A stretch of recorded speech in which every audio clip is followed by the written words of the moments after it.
Hey, it's Don Skaggs again with Empowered Inventing, the place where we try to help you take your idea and put legs on it, really turn it into something real. Now today, I want to talk to you about those 7 words, that 7-word question that every inventor has to be able to answer. And what are those 7 words, you ask? Can you show me how it works?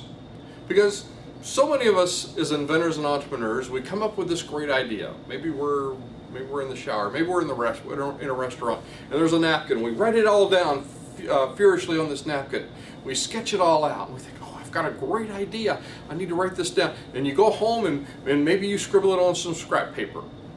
And then maybe you go from that and you sort of write it out maybe in a notebook, or you type it up on a Word doc. And so now you're kind of writing it out, and maybe it's growing a little bit. That's a good thing. And maybe you think of some more things. Oh yeah, well, what if I did this? Well, what if I did that?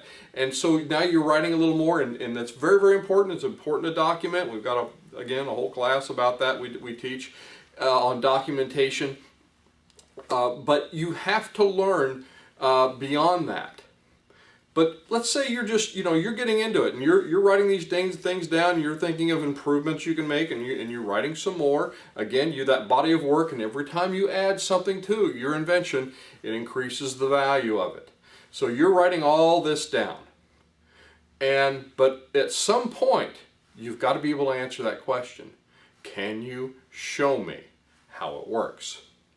Because at that point, at some point you've got to build a prototype. You've got to be able to prove 2 things. Number 1, can you show someone else can you show yourself how it works? Can you prove that to yourself? Not just in paper, not just in theory, but an actual physical object. And then, can you show someone else how it works? And those are 2 types of prototypes. We call them the Franken-type and the demo type. The Franken-type is where you've, again, snuck out to the graveyard of broken products and spare parts. You've used glue sticks and duct tape. The thing is ugly as sin, but it's an invention. It's a prototype that only an inventor could love.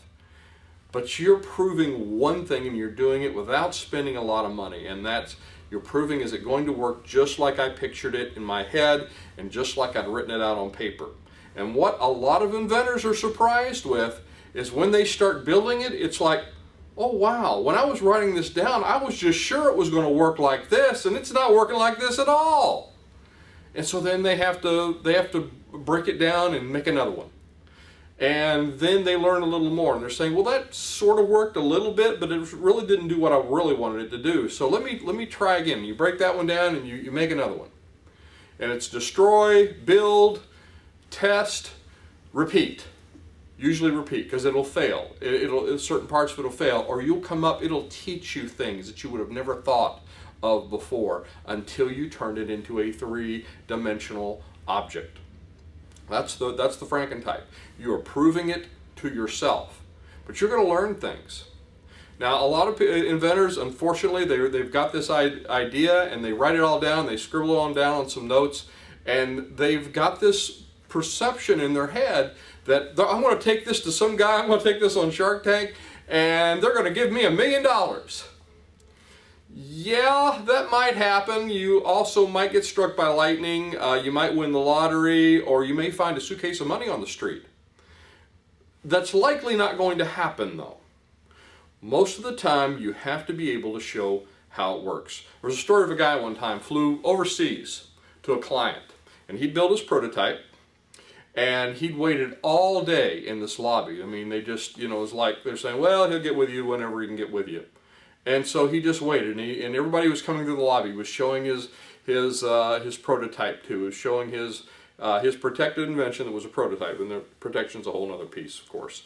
But you've had some level of protection, so you're able to show your prototype. So there he was in the lobby, and he was showing his prototype, and people, the secretary, anybody who'd listened to him, basically, and he waited all day, and finally, the buyer comes out, and he says, you got 30 seconds.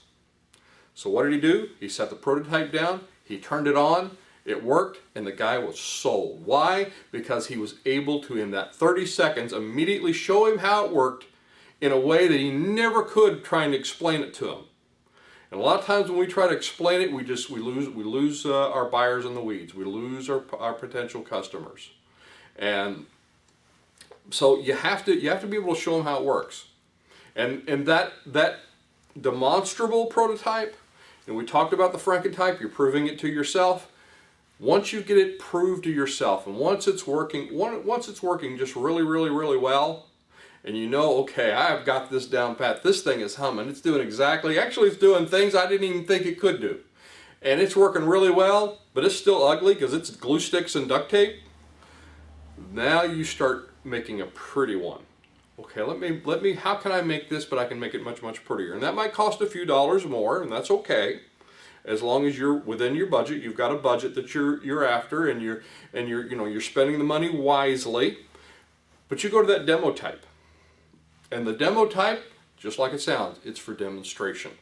You're showing other people. And you're showing them in a way, maybe you're putting on a video, maybe you're taking it for live demonstrations. Maybe you're doing a lot of different things with a demo type, but you're taking it out there. Now, a whole nother ideation of failure and rebuilds happens with the demo type. And that because you're taking it out to people and they're saying, well, I really don't care about that part of it, but this part over here, if you built this onto it, I'd pay double.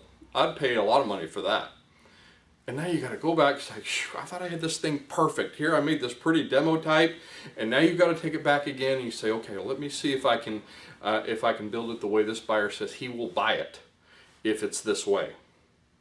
And so now you're back to rebuilding it again. So you've got all these iterations that happen when you're proving it to yourself, and then with the Frankentype, and you've got all these other iterations you're going through with the demo type.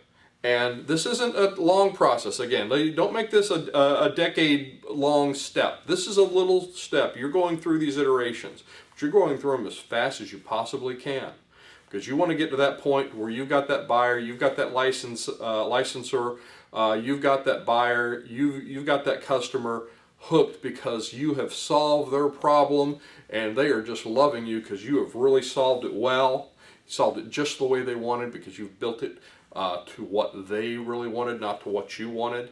And again, that's another big piece of it. So anyway, I'm Don Skaggs. This is Empowered Inventing. If you're watching us on YouTube, be sure and click subscribe, hit that notification bell, and check out our website, empoweredinventing.com, and I will look to see you at the next meeting, workshop, maybe one of our online classes, or on the next video.